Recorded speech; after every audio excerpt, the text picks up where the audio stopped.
INEAF Hablando, tu espacio para descubrir más sobre el ámbito jurídico y legal.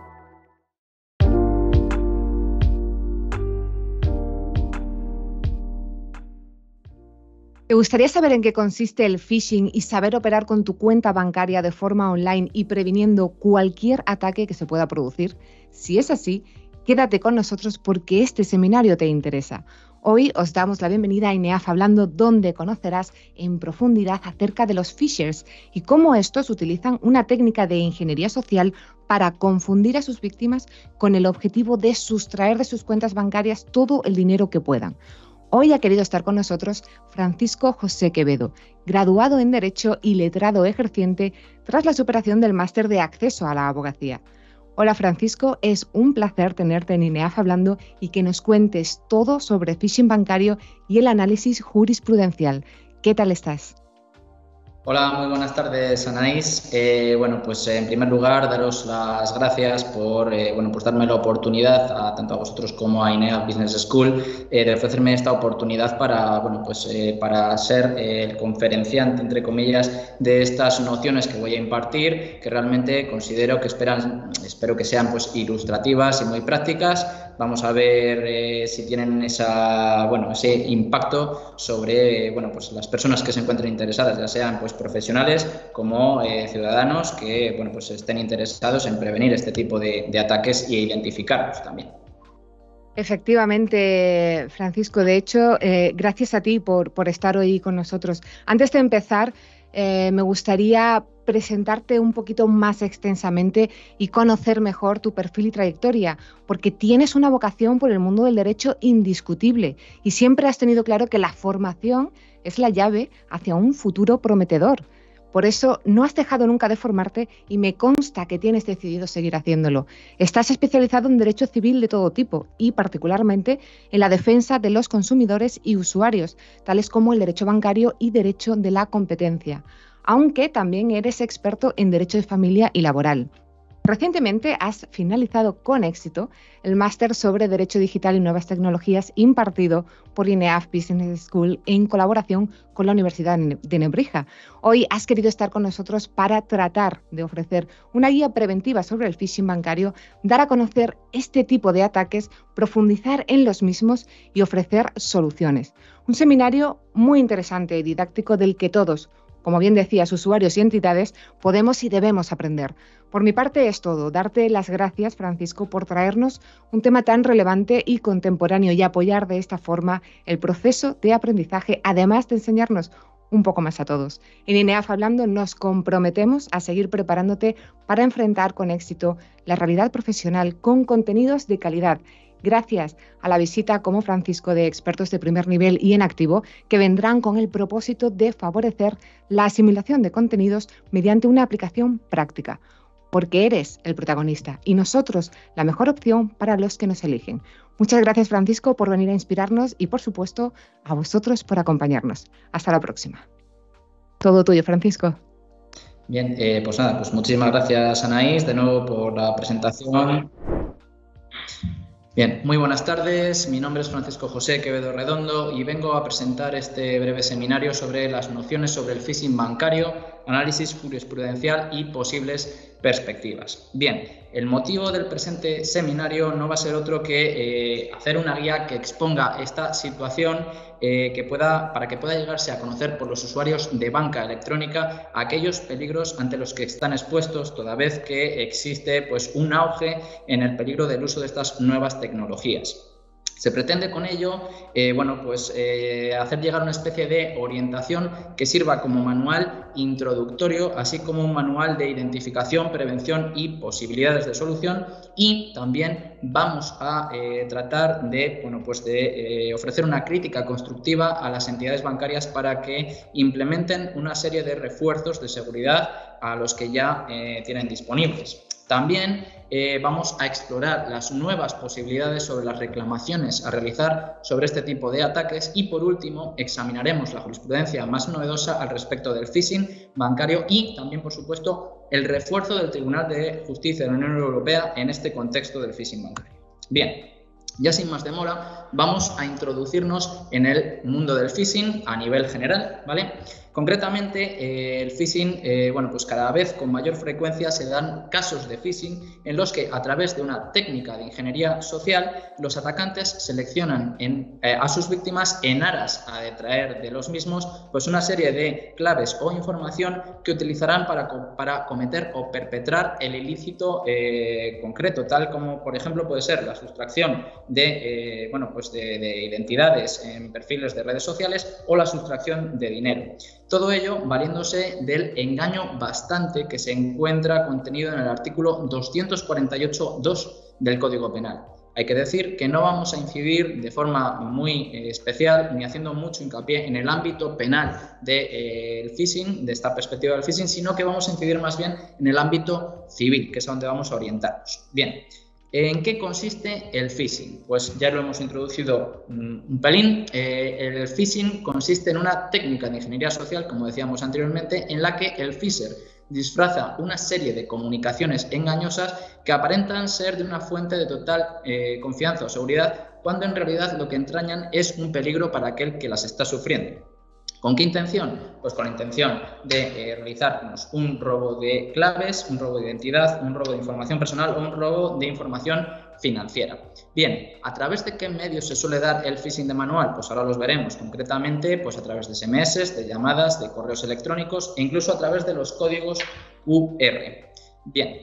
Sin más demora, vamos a hablar sobre la historia y la evolución del phishing. Vamos a tratar de todo ello. Vamos a ver cómo ha surgido este concepto y cómo se ha ido desarrollando a lo largo de, bueno, pues de los años.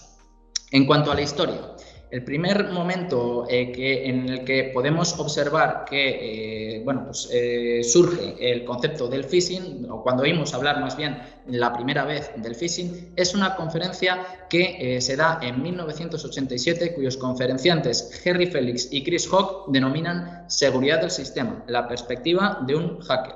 En esta conferencia, pues tanto Harry Felix como Chris Hawk ponían en contexto cómo una persona X pudiera hacerse pasar por una entidad Y que fuese de total confianza o que obtuviese una buena reputación para, de esta manera, engañar precisamente a esa víctima del phisher y que este último facilitase todas las claves o información que se le exigieran o pidieran. Bien, no obstante, no es hasta enero de 1996, hasta el primer momento en el que vemos que surge el primer ataque de phishing en la historia.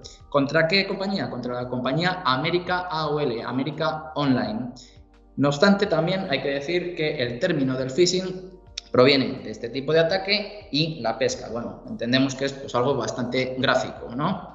Hay que hablar de algo en lo que incidiré a posteriori, que es el APWG, el Anti-Phishing Working Group. ¿Por qué? Porque está considerada como la organización de referencia contra este tipo de ataques, que fue fundada en 2003 por David Evans. Bien.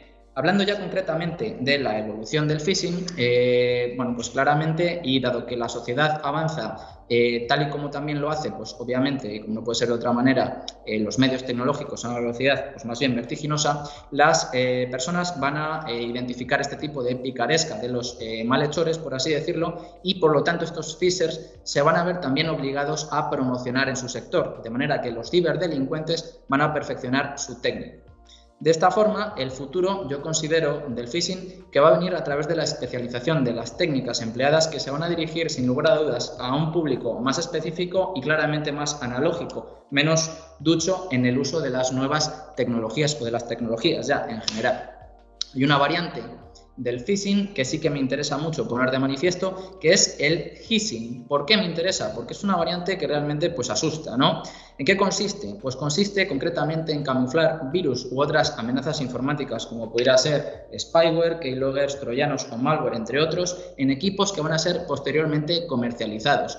De manera que en ningún momento podremos saber cuál es el nexo causal por el que se ha producido este ataque de phishing, no a través por lo menos de nuestros hechos. Por lo tanto, diría que mucho cuidado, pero más bien, pues qué miedo, ¿no? Hablar del phishing. Bien, ampliando la información sobre el Anti-Phishing Working Group que comentábamos anteriormente, hay que decir que se nos facilita por esta organización pues unos datos que constan contrastados por el Centro de Información sobre Delitos Cibernéticos, el Interail Consulting Group. Concretamente, el Anti-Phishing Working Group nos dice en una información que disponemos hasta precisamente el primer trimestre de 2022, no disponemos de más información sobre el Anti-Phishing Working Group, sobre el phishing, perdón, nos dice concretamente que bueno, pues el primer trimestre récord de la historia es el primer trimestre de 2022, donde se registraron concretamente 1.025.968 ataques de phishing, el trimestre récord en la historia del phishing. Hay que decir que claramente la tendencia es alcista y esclarecedora. Esto va a más y va a ir a más a no ser que lo evitemos. Toda esta información viene contrastada, como decía, por el Centro de Información sobre Delitos Cibernéticos, el Interail Consulting Group, que nos ofrece una información desde mayo de 2020 hasta abril de 2022, en la que nos dice que este tipo de delitos cibernéticos, de phishing, ha aumentado en un porcentaje del 61% desde mayo de 2020, desde que se tienen esos registros en mayo de 2020. Por lo tanto, pues como decimos, una tendencia claramente esclarecedora y del todo alcista. Bien. Ya centrándonos de forma muy concreta en el phishing, en su modalidad de phishing bancario. ¿En qué consiste el phishing bancario? Pues el phishing bancario va a afectar más bien a los usuarios que dispongan de un servicio de banca online. ¿Con qué fin? Con el fin de detraer de sus cuentas corrientes un dinero de manera fraudulenta. La víctima, en este caso, ¿qué es lo que va a hacer? Pues va a proporcionar los datos de forma voluntaria a través de ese engaño bastante regulado en el artículo 248.2 que ya comentábamos anteriormente. ¿Qué es lo que va a pensar el usuario mientras facilita estos datos de forma voluntaria? Pues o bien no va a pensar nada porque precisamente va a pensar que está realizando una gestión bancaria con total normalidad de las que hubiera hecho anteriormente, como explicaremos a continuación, o bien precisamente va a actuar bajo una situación de alarma que no le va a dejar pensar con, bueno, pues meridianamente con claridad, ¿no? Por lo tanto, va a actuar bajo esa situación de presión y va a facilitar toda la información que se le pida por los phishers. Bien, ahora nos detendremos y ampliaremos un poco más esa información, pero primero vamos a hablar de la última de las perspectivas penales sobre este trabajo. Ya digo que no vamos a incidir mucho en la perspectiva penal, que son las otras víctimas de este tipo de ataque del phishing. Serían los denominados muleros.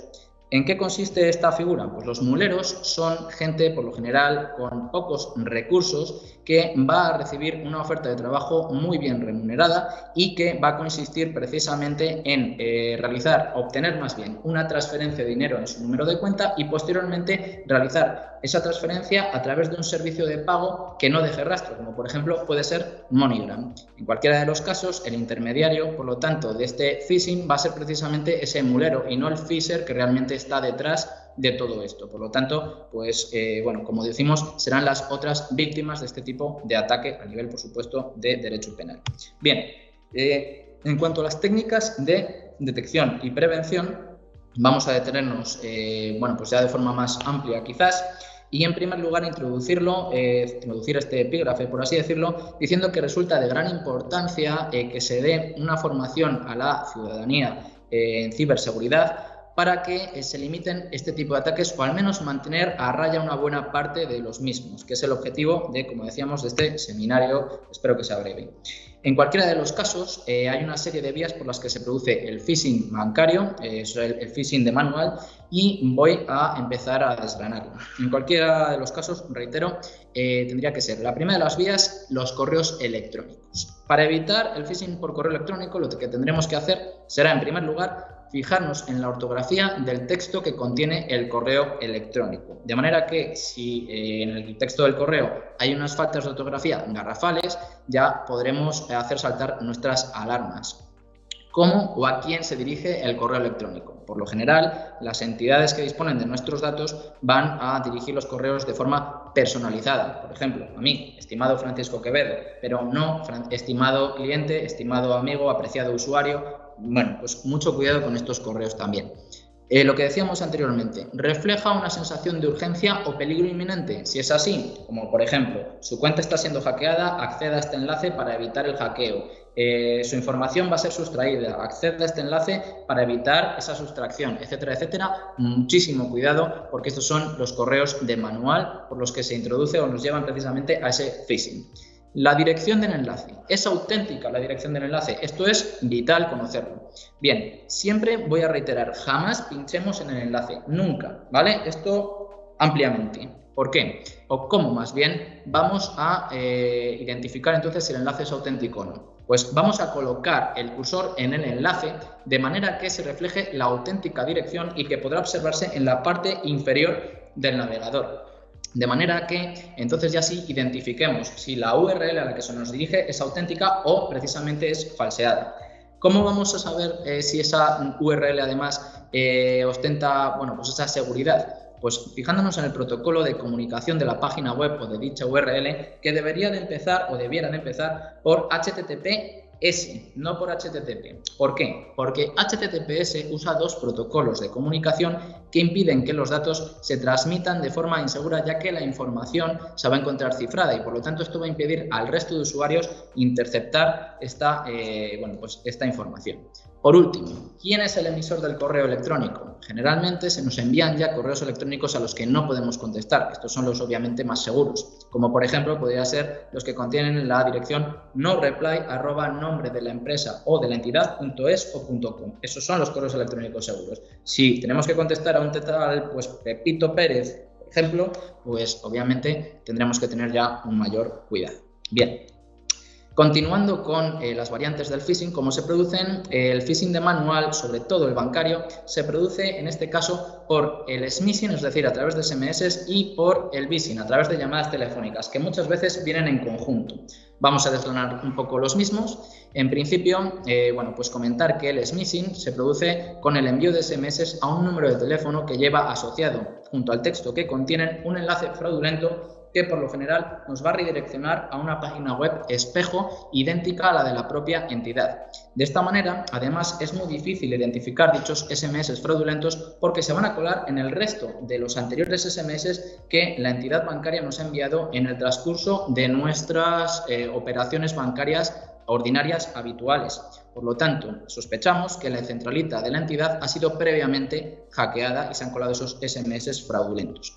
Bien, ¿qué será lo aconsejable entonces? Bien, lo aconsejable aquí va a ser leer bien cada uno de los SMS y, como decía anteriormente y lo reitero, jamás pinchar en los enlaces que se nos envíen desde esta supuesta simulada entidad. Bien, a veces, como decía, estos SMS, este smishing, viene de la mano del phishing. ¿En qué consiste el phishing, estas llamadas telefónicas? Bien, consisten en que la víctima va a recibir una llamada de teléfono mediante la que el atacante se va a hacer pasar por un empleado del banco que realmente no lo es, simulando un peligro en la cuenta bancaria de la víctima. De manera que se va a engañar a la víctima haciéndole pensar que está siendo ayudado cuando realmente no. Lo que está haciendo el phisher, simulando ser ese empleado de la entidad bancaria, es precisamente perjudicarle, intentar conseguir ese dinero de manera fraudulenta. De manera que la víctima va a ir facilitando los códigos OTP, que así se llaman los códigos que se nos han enviado en los SMS, de forma sucesiva una vez pinchamos en ese enlace fraudulento. Y mientras estamos al teléfono nos van a decir, oiga, pues tiene usted que meter este código que se le acaba de enviar ahora, mediante este SMS, vale, tampoco ha funcionado, seguimos todavía con el peligro, meta ahora este otro código que se le ha enviado, así de forma sucesiva hasta que obviamente la víctima se da cuenta de que algo no está funcionando y que precisamente está siendo, pues, entre comillas más bien, pues estafado, ¿no? Bien. Por último, en cuanto a todas estas vías, hay una novedad que es el QRSIM. Me parece bastante interesante, dado que con la pandemia que hemos sufrido a través del COVID-19 se han implementado en los comercios el uso de estos códigos QR. Bien, hecha la herramienta, hecha la trampa, en este caso yo voy a dar una serie de orientaciones para tratar de evitar el QRSIM. La primera, desactivar la opción de abrir automáticamente cada uno de los enlaces al escanear nuestro código QR. ¿Cómo podemos hacer esto? Esto lo podemos hacer mediante aplicaciones de escaneo que permitan ver a qué URL se nos dirija ese código antes precisamente de abrirlo, de manera que conste la URL una vez lo escaneamos y no que se nos redireccione directamente. Bien, no escanear códigos QR de dudosa procedencia. Bueno, esto es de todo punto esto es lógico, está claro.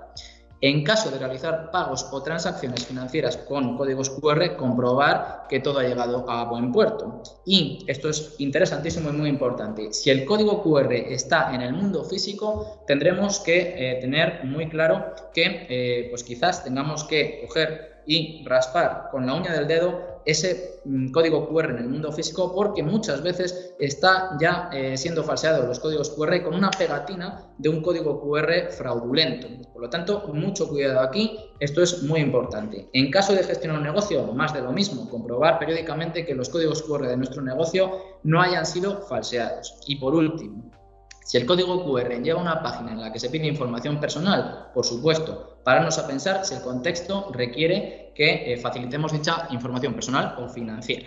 Bien, por lo tanto, ¿qué podríamos hacer una vez se ha producido este ataque de phishing hacia nuestra persona? Lo primero sería recopilar cuanta información sea posible, ya sea a través de capturas de pantalla, SMS, correos electrónicos, extractos de cuenta, historiales de llamadas, todo lo que podamos considerar útil como medio probatorio o como nexo causal de cómo ha surgido este ataque del phishing. Bien, es vital actuar con rapidez, de manera que pongamos los hechos en conocimiento del banco y de esta manera se bloqueen nuestras cuentas y tarjetas que pensamos que se hayan encontrado afectadas por este ataque de phishing. Desde luego, tendríamos que comunicarlo al servicio de atención al cliente de la entidad bancaria, poniendo esa reclamación amistosa a ese servicio de atención al cliente, para así intentar que en vía amistosa se nos reponga al momento anterior a la causación de ese perjuicio que nos ha originado el phishing, ¿no?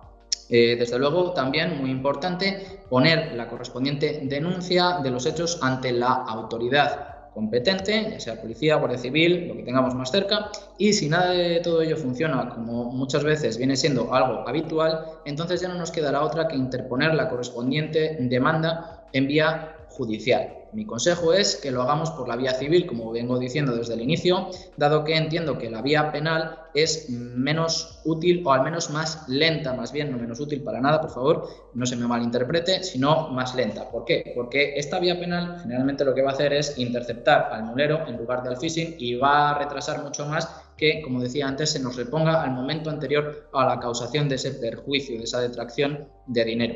Por lo tanto, lo más rápido será la vía civil. Bien. Vamos a hablar de una crítica constructiva a las entidades a través de factores de autenticación alternativos.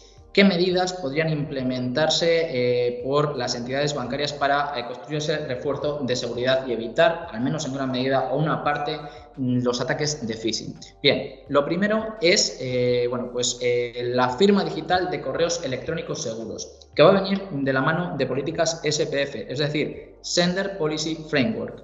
Estas políticas lo que van a conseguir es verificar si los servidores de dominio provienen de un host validado, por lo tanto, de un host validado por los administradores de dominio. Por lo tanto, pues va a ser una medida de seguridad muy alta en base a esos correos electrónicos que consideraríamos ya entonces sí seguros. Bien, la autenticación push. Bien, es una autenticación más conocida como la autenticación fuera de banda. Deberían de estar afectadas dos vías inconexas entre sí, cuáles podrían ser, por ejemplo, la red móvil por una parte y la red de Internet. Las dos vías tendrán que estar, por lo tanto, afectadas. El reconocimiento biométrico. Bueno, pues esto consistiría en autorizar esas operaciones de pago mediante las características que son inherentes a una única persona, por lo tanto más difíciles de falsificar, ¿no? Pudieran ser, por ejemplo, pues nuestra huella dactilar, nuestros ojos, las facciones de nuestra cara y un largo etcétera. Bien. Y por último, los tokens digitales o móviles. Me gusta mucho esta medida de seguridad, por así decirlo, porque a través de un código cifrado o encriptado que se nos va a enviar a una aplicación de banca electrónica paralela a la oficial de la aplicación de banca electrónica de la que ya disponemos, como digo, se va a enviar ese código cifrado o encriptado que tendrá un periodo de uso brevísimo, de manera que si no lo usamos en ese corto periodo de tiempo, si no lo ingresamos, pues va a expirar. Además, esta clave solo se va a generar a título personal, por lo que, desde luego, es una vía que yo considero realmente muy segura. Bien. En cuanto a la normativa y jurisprudencia reciente aplicable sobre esta materia del phishing, bueno, pues vamos a tratar muy brevemente sobre la normativa. Bueno, yo concretamente pues he expuesto aquí una serie de normas con los artículos que considero más relevantes de cara a su aplicación en este contexto del phishing bancario. No obstante, no me voy a detener mucho más ya en ello. Sí que os encamino a que si estáis interesados en ampliar esta información, acudáis a la página web de INEAF, donde precisamente consta un trabajo mío sobre la materia del phishing bancario, donde aplico toda esta normativa y además incluso entiendo que es bastante enriquecedor porque consta un supuesto práctico en el que pues hago un modelo de demanda sobre el phishing bancario, así como una reclamación extrajudicial, etcétera, etcétera. Creo que es bastante práctico y, desde luego, si estáis interesados en la materia, sin lugar a dudas, visitad la página web y acceded a ese trabajo que considero que es realmente interesante y, además, pues va a complementar esta información que ahora mismo os estoy ofreciendo. Bien. Algo de jurisprudencia española sobre la materia del phishing bancario. Aquí sí que me voy a tener que detener pues, de manera un poco más amplia. He extractado una serie de jurisprudencia reciente que considero pues, que es muy relevante al respecto. Bien, no voy a leer todo lo que hay aquí, simplemente de esos pequeños extractos que ya he hecho de la sentencia los voy a resumir aún más. Concretamente, esta sentencia de la Audiencia Provincial de Madrid, que aquí os expongo, nos dice concretamente, y es muy interesante, que no puede pretender la entidad bancaria que, en este caso, el cliente de la entidad, la víctima, sea responsable de evitar ese ataque de phishing cuando ni tan siquiera el propio banco ha sido capaz de limitar el acceso al canal de banca electrónica con toda la cantidad de medios de los que ya tiene disponibles y bajo su paraguas, y además también podría tener como esas medidas de autenticación reforzada que ya hemos comentado. Tampoco sirve, y así lo dice esta sentencia, de excusa a la entidad bancaria la inclusión de avisos en su página web, toda vez que eso sería precisamente una responsabilidad más bien pasiva en lugar de una responsabilidad activa. Una responsabilidad activa, en este caso, sería, como acabo de reiterar ya y seguiré reiterando, pues esa implementación de medidas de seguridad reforzada, esa autenticación reforzada a la que ya hemos hecho un guiño anteriormente. Bien. Esta sentencia de la Audiencia Provincial de Zaragoza también me parece bastante relevante, dado que es bastante dura, es muy clara y dice concretamente que, desde luego, antes de la implementación de la era tecnológica en los servicios de banca electrónica, que, dicho sea de paso, nos ha facilitado bastante la vida a todos, es muy cómodo, bueno, obviamente pues los peligros de los que estamos hablando eran inexistentes. Ahora bien, ¿qué es lo que no puede pretender la entidad bancaria? Pues precisamente lo que no puede pretender es convertir a esos clientes de la entidad, posibles víctimas y también víctimas futuribles de ese ataque de phishing, en una serie de empleados suyos sin sueldo. Bien. En este caso, además, también esta sentencia dice que la entidad bancaria debería de haber aportado, como prueba documental, las circunstancias o tener más bien en cuenta las circunstancias de personas, lugar y tiempo, tales como el perfil habitual del cliente, los movimientos que generalmente son inusuales, los importes dispuestos, etcétera, etcétera, a la hora de que se bloqueen esas operaciones, se advierta al cliente y entonces ya sí, pues que salten las alarmas para tratar de evitar este phishing bancario. Bien, también me voy a detener en una sentencia que no es del todo relevante en cuanto a los hechos que estamos comentando, pero bueno, es un poco más diferente, una variante del phishing, que es el carding. Concretamente, esto ya es pues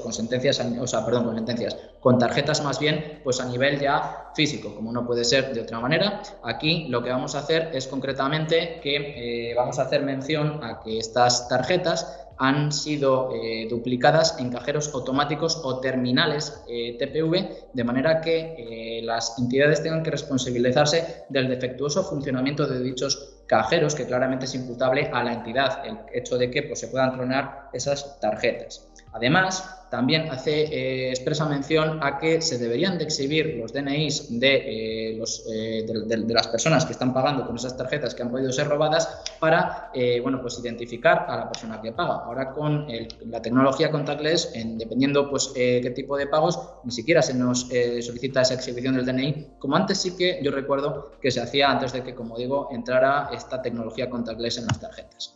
Bien, en cuanto a la sentencia de la Audiencia Provincial de Murcia, hay que decir Esta sentencia es bastante interesante porque acredita que no ha quedado probado en ninguno de los casos que el móvil al que se dirigieron, o desde más bien al que se dirigieron esas operaciones o esos mensajes SMS no aportados, correspondiese precisamente al móvil de la propia actora, ese móvil que debería de constar en el contrato de la tarjeta bancaria. Por lo tanto, muy importante esta sentencia de la Audiencia Provincial de Murcia. Ya por último, la sentencia de la Audiencia Provincial de Granada que comento aquí, que me parece de todas las que hemos podido comentar hasta la fecha, la más interesante. ¿Por qué? Porque hace expresa mención a que la entidad bancaria no disponía de esa autenticación reforzada de la que ya hemos hablado con anterioridad. Además, dice concretamente que los ataques, o más bien que esas SMS, esas autorizaciones, se produjeron desde un teléfono distinto al que constaba precisamente designado en el contrato de la tarjeta, como acabamos de comentar sobre la sentencia de la Audiencia Provincial de Murcia. Por lo tanto, ¿esto qué es lo que hace? Pues lo que hace es precisamente, en refuerzo del artículo 148 del texto refundido de la Ley para la Defensa de los Consumidores y Usuarios, hacer mención a que todo esto excusa al afectado de la acción defraudatoria de terceros. Además, expone en último lugar que en ninguno de los casos la víctima del phishing había tenido una demora en la comunicación de este ataque, sino que más bien había tenido una diligencia debida y rápida, por lo que la responsabilidad, en este caso, debiera ser de la entidad bancaria. Bien. Por último, en cuanto a las sentencias, me voy a permitir el lujo, siempre y cuando se me permita, de exponer un par de sentencias que hemos obtenido tanto mis compañeros como yo, gracias a nuestro trabajo en el despacho en el que actualmente me encuentro trabajando, ejerciendo como abogado, que es Don Recuperador. Bien, en este caso vamos a analizar dos sentencias. Concretamente, esta sentencia número 18 del 23 del Juzgado de Primera Instancia 1 de Valladolid, que nos pone de manifiesto cómo en este concreto caso se habían realizado dos ataques de phishing a la víctima y en ninguno de los casos el banco fue capaz de aportar la información de la que disponía sobre los accesos a su plataforma mediante las credenciales de este cliente, desde dónde tuvieron lugar las mismas, las direcciones IP usadas, que esto es realmente importante, las gestiones efectuadas en esa concreta sesión y en las inmediatamente anteriores en el tiempo, de manera que así, solo así, precisamente se podría saber si fue el usuario quien tuvo ese error a la hora de autentificar o de, de dar validez a esas operaciones bancarias fraudulentas. Bien. Y, por último, la sentencia número 1/2023 del Juzgado de Primera Instancia, instrucción número 2 de Cáceres, que os expongo aquí. Esta sentencia fue realmente relevante porque constituía pues, una detracción de dinero muy importante. Había una cuantía muy elevada de dinero y, en este caso, no voy a resumirla mucho más allá de decir hasta qué punto la entidad bancaria era responsable en este caso, dado que la propia víctima había indicado a la entidad bancaria que había sufrido esas detracciones fraudulentas en su cuenta bancaria el día 14 de marzo, siendo que el día 15 de marzo la entidad bancaria permitió que todavía se siguiesen sufriendo nuevos cargos no autorizados en su cuenta, lo que obviamente pues, refleja que la culpa de todo esto, la responsabilidad no puede ser de nadie más que pues, de la propia entidad bancaria. Bien. No todo esto va a versar sobre reclamar esas cantidades de dinero que se han detraído fraudulentamente de nuestra cuenta y ya está, sino que vamos a hablar sobre reclamaciones con nuevas posibilidades. Concretamente, la indemnización por daños morales. Así lo recoge ya una sentencia muy novedosa del Juzgado de Primera Instancia número 18 de Sevilla, que aquí os expongo, que ponía de manifiesto cómo a la víctima del phishing se le había causado una ansiedad irremediable, que además pudo probar bajo un certificado médico. Y ese certificado médico decía que esta ansiedad irremediable venía causada por ser víctima de un fraude en su tarjeta de crédito, todo lo cual además le había generado una deuda con la entidad bancaria.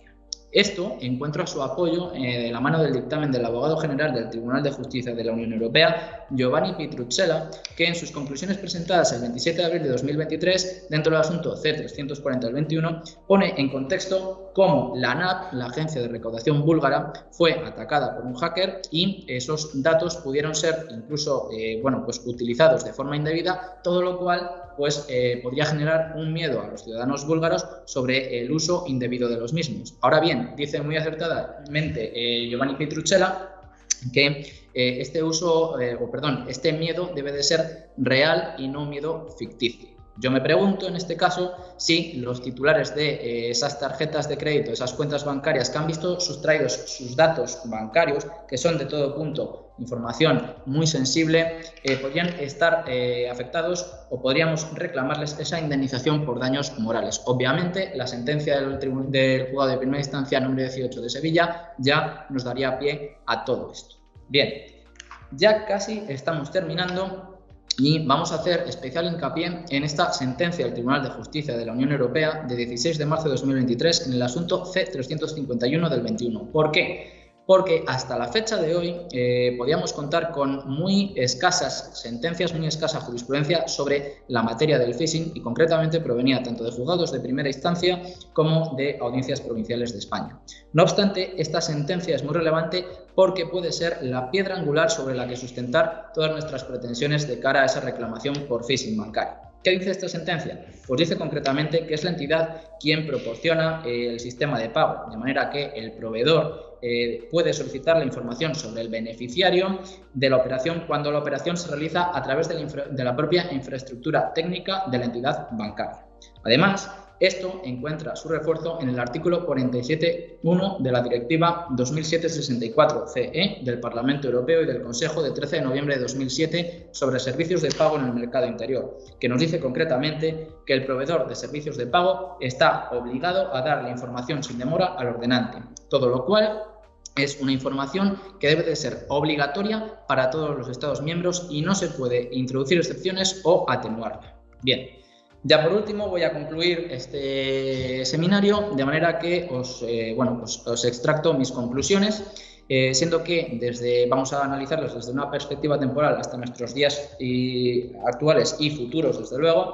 Podemos observar cómo los medios informáticos avanzan a una velocidad vertiginosa, tal y como claramente pues lo hace también la sociedad. Por lo tanto, esto va a incurrir en mayores peligros a nivel tecnológico para los usuarios tanto de banca electrónica como los usuarios digitales. En cuanto al phishing bancario se refiere, tendríamos que decir que no pueden las entidades valerse de esos errores cometidos por los usuarios de banca electrónica cuando, valiéndose los phishers de un engaño bastante, podrían haber engañado a cualquiera. Y esto es así porque incluso existe la figura del whale phishing, es decir, la caza de la ballena. Quiero decir con esto, la caza de la ballena podría ser precisamente que usuarios o altos cargos directivos de entidades bancarias o de grandes empresas podrían incluso estar afectados por esto. Nadie está excluido de que le ocurra. Por lo tanto, hasta esa gente que debe de tener unos conocimientos realmente sólidos sobre esta materia del phishing ha podido e incluso está afectada. Así, por lo tanto, surge el fenómeno del whale phishing que os acabo de comentar, esa caza de la ballena. Bien. No pueden los bancos, además, evadirse de su responsabilidad cuando, teniendo todos los medios a su alcance, de los que, entre otros, ya hemos comentado 4 medidas de autenticación reforzada, aun con todo y con eso, no la aplican. De manera que esto supondría una responsabilidad pasiva en lugar de una responsabilidad precisamente activa, aplicando esos sistemas de autenticación reforzada. Bien. Por último, no puede la entidad hacer echar al usuario de banca electrónica con la culpa de todo esto por la brecha de seguridad interna de la que la propia entidad bancaria dispone, dado que de lo contrario el propio cliente bancario guardaría precisamente sus ahorros, como es típico, aquello que se dice debajo del colchón. Bien. Dada la complejidad de este asunto concretamente, es necesario que todos los intervinientes que puedan verse involucrados, desde los bancos, las empresas de servicios financieros, las desarrolladoras de software, los desarrolladores de antivirus, las consultoras de seguridad, todos ellos servicios con los que entiendo que funcionan las entidades bancarias, precisamente obtengan un compromiso por todos estos agentes, concretamente, cada uno en su ámbito de actuación, para colaborar y así devolver esa confianza en los usuarios de banca electrónica para que operen con esa tranquilidad, dado que ya constantemente se mantienen en alerta por los peligros que los avances tecnológicos ofrecen, dado que estamos encaminados al uso del medio informático o tecnológico como herramienta imprescindible, todo lo cual pues considero que ya es una realidad patente a día de hoy. Bien, con esto termino y, por supuesto, pues querría agradecer la oportunidad, como ya he dicho anteriormente, a INEAF Business School por, como digo, dejarme ofrecer este breve seminario, que espero que haya sido pues ilustrativo y práctico. También agradecer, por supuesto, a todos los interesados en la materia y, desde luego, quedo pues totalmente dispuesto y a disposición de todo aquel que lo considere al respecto de las dudas que puedan surgir sobre este concreto seminario. Se me puede contactar para resolver esas dudas a través de mi perfil de LinkedIn, Francisco José Quevedo Redondo. Nada más. Muchísimas gracias por todo.